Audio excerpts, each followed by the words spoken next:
What's up, beautiful people? Welcome back to my channel. So today's video is kind of different. As you can see, I have even changed the setting. I am sitting on the floor of my living room and just wanted to share with you a book that I read recently. Not recently, I read it like 2 years ago, but I have been reading it, I want to say like twice a year. So I think I read it 4 times. Yeah, 4 times. 4 times and a half, because I revised it now when I am preparing to do this for you. Since I learned a lot from this book, I have this urge to share it with everyone else. Maybe it will help 1 or 2 of you out there who are struggling like me or are still struggling on how to create the best routine for you, or to understand what is this life and what is my role in it. Well, I'll highly recommend go and read the Bible to understand more, but I've read a lot of motivational books, but this one really stuck with me, and it is The Monk Who Sold His Ferrari. I don't know if you can see it, can you? So this book really had an impact on me, because usually the motivational books, the other motivational books I have read, they tell you they have good stuff, go read them all, whatever you want if you're trying to better yourself. But this book really helped me in understanding. One, it gives you the reasoning, it also gives you the technique, and the way it is written is so beautiful that it is basically, long story short, it's between 2 lawyers, and the one lawyer that is older than the other lawyer that have a lot of money, he had a Ferrari, he just had everything that we think we want in this world, who was rich and wealthy and successful in his realm. But it turns out that he was sick and he had to go sell everything and go to Himalayas with the monks, and he lived there. And he basically, the story goes along like he gets all this information and all this inspirational soul feeling. He just comes back young, enlightened, and it's the best thing that he just found the answer for life and for his purpose in this world. So the way the story is written is marvelous, it is beautiful, and also what it has inside is just mind-blowing, and I loved it. Some of it you're like, but I already knew this, but did you really think about it, and did you actually do something about it, is the main thing, you know. The difference between successful people and the rest of us is they do things, they're doers. We, even if we know we have the information, we don't do it, you know. So this book really helps you to do those things. Do a little today, tomorrow, and you know, you'll get there. Okay, let me stop babbling and let me tell you the points that I really wanted to share with you. Here we go. So in the book, there are 7 general life lessons that the author Robin Sharma tells us about. I'll try and summarize 3 of them and share with you right now. Life lesson number 1, master your mind. He puts a sign to all the life lessons he gives us. For our mind, the sign is the magnificent garden. Oh my god, I can't say magnificent. The magnificent garden. Yes. If we care for our mind, if we nurture it, and if we cultivate it just like a fertile, rich garden, it will blossom far beyond our expectations. Don't let weeds take root in your garden. To live life to the fullest, you must stand guard at the gate of your garden and let only the very best information enter. Cultivate your mind, it will blossom beyond your expectation.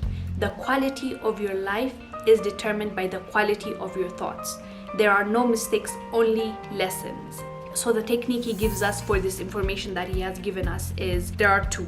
One is the heart of the rose, and the second one is opposition thinking. So basically what he's telling us is our mind is like a magnificent garden, so we need to nurture it and cultivate it the same way if we had a garden at our backyard, how we take care of it. We won't let weeds grow in our garden, right? No, because they will mess up our plants, our fruits, or whatever we have planted in that garden. So we need to make sure that no negative thought gets in our mind and ruin our beautiful mind. So we should not let that happen. So the technique he gives us in order to do that is the heart of the rose, which is focusing your mind and just have a rose on your hand, and just every day for 10 minutes stare at that rose without thinking about anything, and just focus on that. We can also use a pen, because we might not get a rose in our house. So just the main concept of this technique is to just stare at something and not be able to think about other things, because our minds go crazy. Our minds can't just sit and think about just one thing.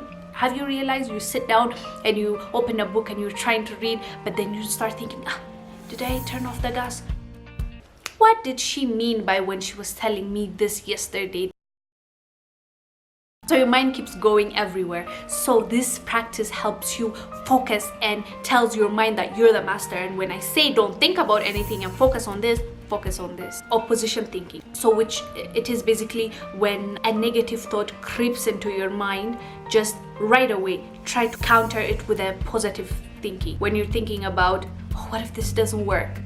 Right away divert that and think, what if it goes the way I want it to go? So opposite thinking is basically counter-attacking every negative thought that comes to your mind and just thinking about positive things that are going in your life. It can be how thankful you are for yourself, for your health, how thankful you are for your kids. Like, when negative thought creeps in, remind yourself that you have positive things going on in your life as well. I said there are there are 3 techniques for cultivating your mind. The third one is the secret of the lake. He looks at the lake and envision what he wants in the future, what he wants to happen in his life, feel it.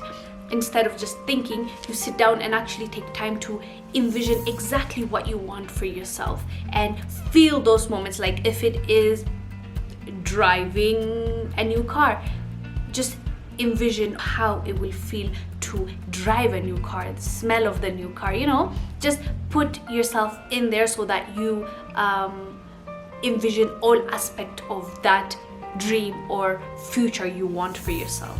So don't be afraid to dream big. It's okay, it's in your mind. If you're dreaming, what's the worst that can happen? Dream. And when you dream about every little detail that you want to happen. There's a saying in this book, things are always created twice. First in the mind, then in reality. Life lesson number 2, follow your purpose. The sign for follow your purpose is the towering lighthouse. So the book tells us the purpose of life is a life with purpose. Those who are truly enlightened know what they want out of life, emotionally, materially, physically, and spiritually. Clearly defined priorities and goals for every aspect of your life will serve a role similar to the lighthouse, as the lighthouse offers guidance and refuge when the seas become rough. Lasting happiness comes from steadily working to accomplish your goals and advancing in the direction of your life's purpose. Self-knowledge is the DNA of self-enlightenment. Thirdly, set clearly defined spiritual, mental, physical, relationship goals you would want for yourself. And the secret is to act on them. It's not just envisioning in your mind and dreaming. Yes, dreaming is great and it's the blueprint, but you should always act on them to now achieve them and retain. Techniques to help you achieve your life's purpose. 1 is the power of self-examination. Knowing yourself and being able to reflect is very important. So the book gives us 5-step methods for attaining your goals. Step 1, have a clear vision of your outcome.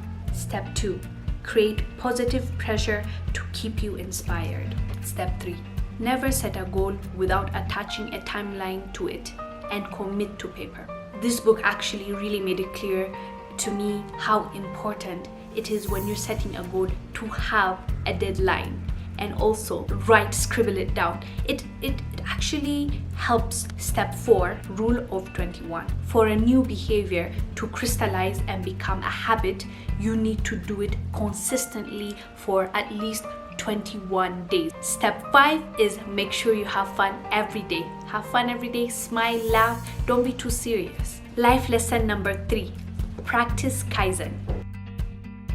The sign for this is the sumo wrestler. Those guys that are big, that are fighting kind of naked. Kaizen is a Japanese word which means constant and never-ending improvement. In this book, there's a quote that says, self-mastery is the DNA of life mastery.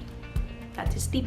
Think about that. So the techniques for continuous improvement are: do the things you fear, identify what your weaknesses are, and write down exactly what you fear. Once you have identified your weaknesses, now it's time for you to tackle them one by one. Just do it. Start from, if there's a top 10 from 1 to 10, 10 being the list, start from the list. And if it is, let's say, doing a public speech, push yourself to do public speech here and there, and make sure you develop that skill and crush that fear. Come out of it with a victory. The second technique this book tells us is the 10 ancient rituals for radiant living. They are really important and they are a lot to unpack, so we can't do it on this video because it's going to be bulky and it's going to be long, and I don't want that. So the next video on Monday, I'm calling this segment Motivational Mondays.